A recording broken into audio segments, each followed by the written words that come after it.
Kumusta mga kasaliksik? Maniniwala ka ba na dahil sa isang mapaminsalang tsunami ay nakakadiskubre tayo ng mga bagay na hindi natin nakalain na makikita natin sa ating mundo? Kaya mula sa isang napakalaking pantalan na inanod dahil sa tsunami hanggang sa higanteng buoy na misteryo pa rin sa isipan ng mga eksperto, ay pag-usapan natin ang 10 kakaibang mga bagay na inanod sa dalampasigan matapos ang tsunami.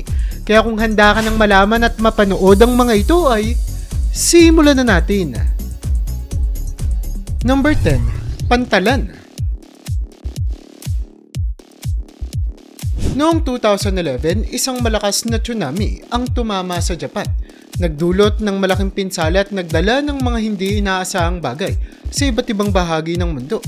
Isang kamanghamanghang halimbawa nito ay ang isang 20 metrong haba na balsa o pantalan na natagpuan sa baybayin ng Portland, Oregon.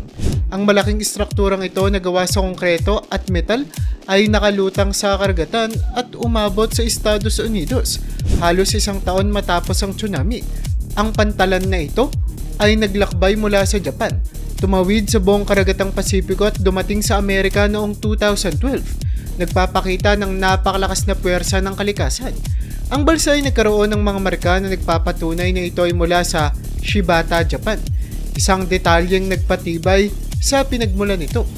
Ang pangyaring ito ay nagpapakita kung paanong ang mga natural na kalamidad tulad ng tsunami ay may kakayahang maglipat ng malalaking bagay sa malalayong lugar. Bukod dito, ang insidente ay nagbigay ng bagong perspektibo sa mga scientist at lokal na komunidad tungkol sa kapangyarihan ng mga alon at tsunami at ang epekto nito sa iba't ibang bahagi ng mundo. Number 9. Kakaibang bangka.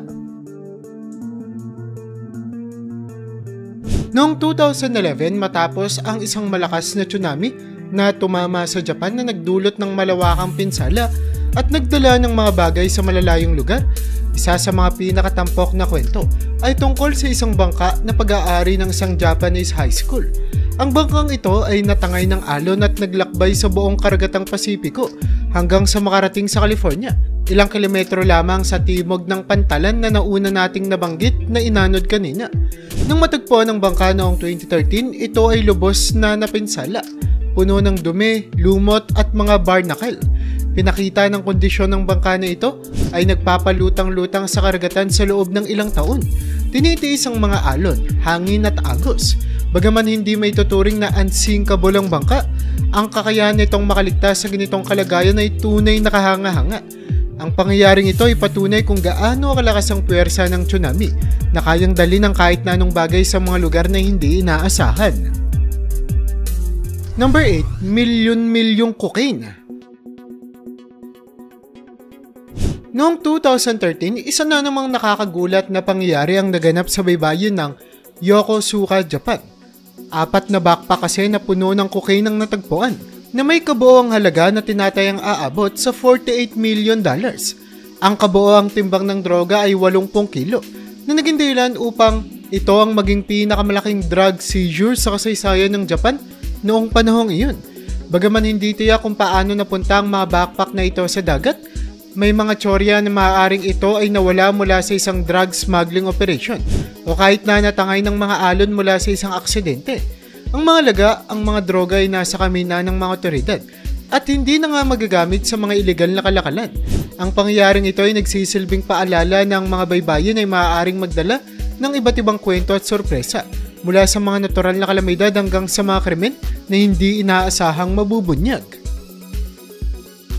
Number 7. Soccer ball. Noong 2011, isang malakas na tsunami ang tumama sa Japan. Nagdulot ng malawakang pagkasira at pagkawala ng mga ari-arian. Isa sa mga pinaka-nakakantig na kwento mula sa trahedyang ito ay ang tungkol sa isang soccer ball. Ang bola na ito ay isa sa natitirang bagay mula sa tahanan ng isang batang teenager matapos itong mabura ng alon. Nawala ang lahat sa kanilang pamilya na pinilit ngang magsimula muli mula sa simula.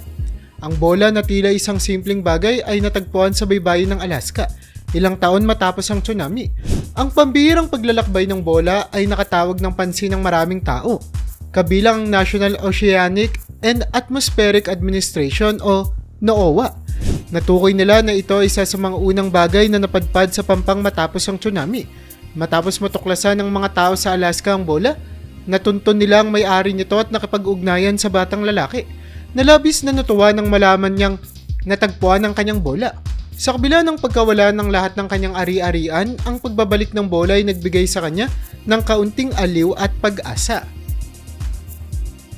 Number 6. Ang Harley Davidson. Taong 2012, isang lalaki mula sa Canada ang nakatagpo ng isang storage container na inanod sa dalampasigan. Sa loob nito, kanyang nadiskubre ang isang Harley Davidson na motorsiklo na merong 2004 model na naging biktima ng tsunami noong 2011. Bagaman nasira ang motorsiklo ay agad na nagbigay ng kakaibang kwento mula sa karagatan. Matapos makita ang motorsiklo, napag-alaman na ito ay pagmamayari ng isang Hapon na nawala ng lahat nung tumama ang malaking alon. Sa tulong ng VIN number, natunton ng Harley Davidson na ang orihinal na may-ari sa Japan at inalok siyang palitan ng bagong motorsiklo ito. Subalit, magalang na tinanggihan ng may-ari ang alok. Ang kanyang dahilan ay simple ngunit puno ng dangal.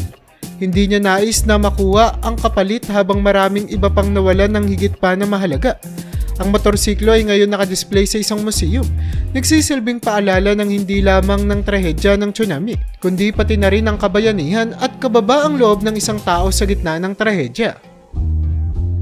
Number 5. Isang templo?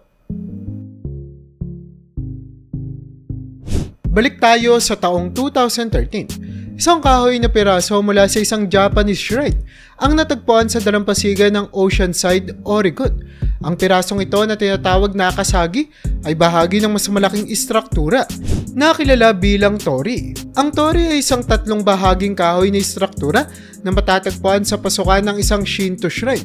Nagsisilbing daan patungo sa isang sagradong lugar. Matapos matagpuan ang Kasagi, isang eksperto ang tinawag at natukoy na ang pirasong ito ay nagmula sa hilagang bahagi ng Japan na labis na naapektuhan ng tsunami noong 2011. Ang pagkakahanap sa Kasagi ay nagpapakita ng malawakang epekto ng tsunami, hindi lamang sa pisikal na aspeto kundi pati na rin sa emosyonal at espiritual na aspeto ng mga tao. Ang pag-anod ng mga piraso ng shrine patungo sa malalayong lugar ay simbolo ng pagkawasak na dulot ng kalamidad. Nagbibigay ng paalala kung paano naaapektuhan ng buhay at kultura ng mga mamamayan ng Japan. Number 4. Ang puting nilalang. Noong 2011, matapos ang malakas na tsunami na tumama sa Japan, isang misteryosong puting nilalang ang lumitaw sa dalampasigan na nagdulot ng takot at pagkamangha sa mga tao. Sa gitna ng malawakang pagkawasak, hindi katakatakang mag-isip ang mga tao ng mas malalang bagay nang makita ang kakaibang nilalang na ito. Ang itsura kasi ng nilalang ay nagbibigay daan sa maraming haka-haka. Ang ilan ay nagsasabi na maaaring ito ay isang balyena, habang ang iba ay nag-iisip na baka ito ay isang higanteng pusit, isang bagong species o kahit isang malaking bato. Sa malayo, maaaring magmukhang nilalang ang isang bato, lalo na kung ito ay puti at kakaibang hugis. Ang insidenteng ito ay nagpapaalala sa atin na hindi pa natin lubos na nalalaman ang lahat ng nilalang na naninirahan sa kailaliman ng karagatan. Hanggang ngayon, nananatiling palaisipan kung ano talaga ang nilalang na iyon. Ngunit ang kwento ng puting nilalang na inanod sa dalampasigan ay patunay ng kakaibang mga bagay na maaaring mangyari sa gitna ng mga kalamidad at kung paano tayo naaakit ng mga misteryo ng kalikasan. Number 3. 500 toneladang barko. Habang marami ang nakatuon ng atensyon sa tsunami ng Japan noong 2011, marami pang ibang mapaminsalang tsunami ang naganap sa iba't ibang bahagi ng mundo. Halimbawa, noong 2018 sa Indonesia, isang kapitan ng barko na may bigat na 500 tonelada ang nakapansin ng mga palatandaan na may paparating na tsunami. Ano ang kanyang napansin? Ang barko kasi ay hinahatak paatras, pabalik sa dagat. Isang palatandaan na may malakas na puwersang nagaganap. Tama nga ang kanyang hinala. May naganap na lindol sa kalapit na lugar na nagdulot ng tsunami. Ang malakas na alon ay nagdala ng malaking barko sa Pampang. At hindi lang ito basta napadpad kundi bumangga pa ito sa ilang mga gusali sa dalampasigan. Matapos ang tsunami, nanatili ang barko sa lugar ng pangyayari. Dahil sa sobrang bigat nito at hindi basta-bastang mailipat, sa kabila ng trahedya ligtas ang mga tauhan ng barko. Ngunit sila ay na-stranded doon hanggang sa may makahanap ng paraan upang mailipat ang kanilang barko. Ang insidenteng ito ay isang patunay ng hindi mapigilang puwersa ng kalikasan at ang katatagan ng mga tao sa harap ng mga kalamidad. Number 2, ang nawawalang syudad.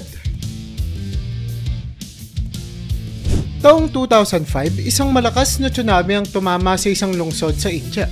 Nagdulot ito ng matinding pinsala. Ngunit matapos humupa ang tubig, isang pambihirang tuklas ang natagpuan ng mga residente. Mga labi ng isang sinaunang lungsod na may mga batong istruktura at mga inukit na mural. Ang lugar na ito na matagal nang kilala sa mga sinaunang pamayanan ay nagbunyag ng mga bahagi ng kasaysayan na matagal nang nawala at nakalimutan. Sa kabila ng trahedya, ang paghukay sa lugar ay nagbigay ng bagong pag-asa at pananaw sa nakaraan. Natagpuan ng mga sinaunang kayamanan na ito at nagsilbing paalala ng mayamang kultura at kasaysayan ng rehiyon. Ang di inaasahang tuklas na ito ay nagpapakita na sa bawat kalamidad, may pagkakataon na muling matuklasan ang ating mga ugat at kasaysayan. Number 1, higanteng buoy. Noong 2019, isang napakalaking buoy ang natagpuan sa dalampasigan ng Florida na naging usap-usapan dahil sa misteryo ng pagkakapadpad nito sa lugar. Ang buoy na ito ay nawala mula sa orihinal nitong lokasyon noong 2017 at lumitaw sa Florida 2 taon makalipas. Ang ganitong mga buoy ay karaniwang malalaki at mabibigat, nakaangkla sa ilalim ng dagat upang magsilbing gabay sa mga barko. Wala namang tiyak na paliwanag kung paano ito naputol mula sa pagkakaangkla at nakarating sa Florida. Maaaring ito ay dahil sa isang maliit na tsunami o ibang malakas na puwersa sa dagat. Ngunit wala pang kumpirmadong dahilan. Ang insidenteng ito ay nagpapaalala sa atin kung gaano kalakas at hindi mahuhulaan ng mga puwersa ng kalikasan na kayang maglipat ng napakabigat na bagay sa malalayong lugar.